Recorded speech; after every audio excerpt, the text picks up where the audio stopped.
guest instructor for Ninja Tank. This is Troy, and he's going to show a combat application of a Tai Chi move that I think is really awesome. And you can click down below for a link to his page. I've been involved in martial arts for about 37 years, so I won't tell you how old I am.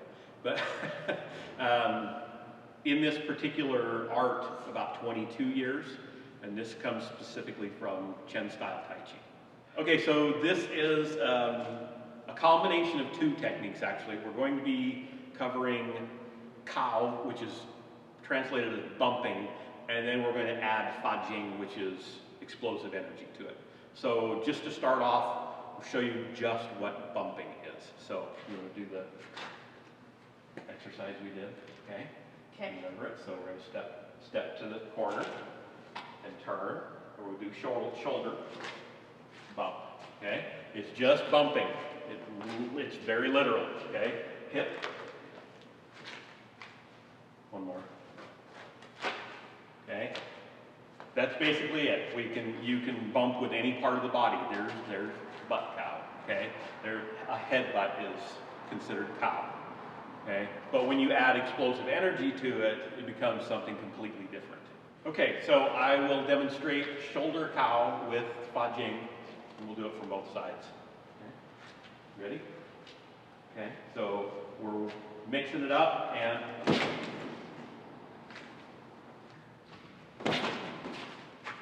okay, so now I want to show elbow cow, which is different than an elbow strike. I'm not coming in and striking like this. This is still the whole body with Fa Jing.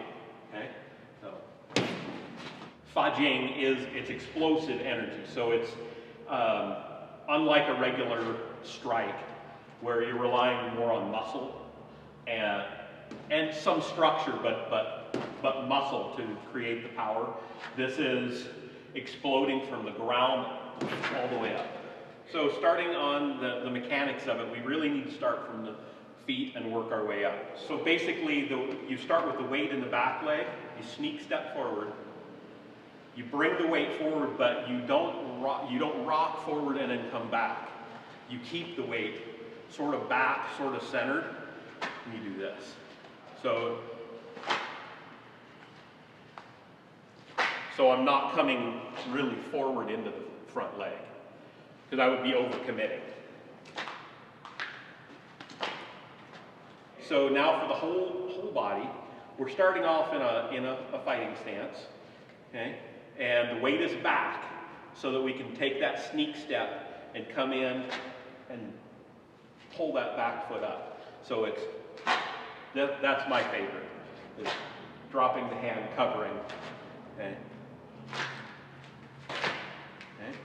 And now to get the explosive, you really got to launch from the back, but again, remember, don't launch yourself forward and then come back. It's got to be, yeah. Yeah, yeah. That was actually one of the best you've done, yeah. Cool. Yeah, yeah.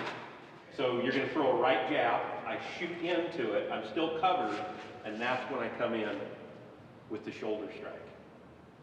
Okay? I can also come in and hit with the elbow, or if I'm a little bit choked up for distance, when I come in to do shoulder, I can actually come in with an elbow pointed this way. Right in the solar plexus. Right in the solar plexus, yes. Go ahead and give me the jab. I'm going to shoot in and I'm covering so I don't get a cross in the face when I'm coming in. Okay, so when he comes in with his jab, I can create some distance. It doesn't look like it, but that actually has a lot of pushing power. Like, it does damage too, but its main purpose is to throw him away.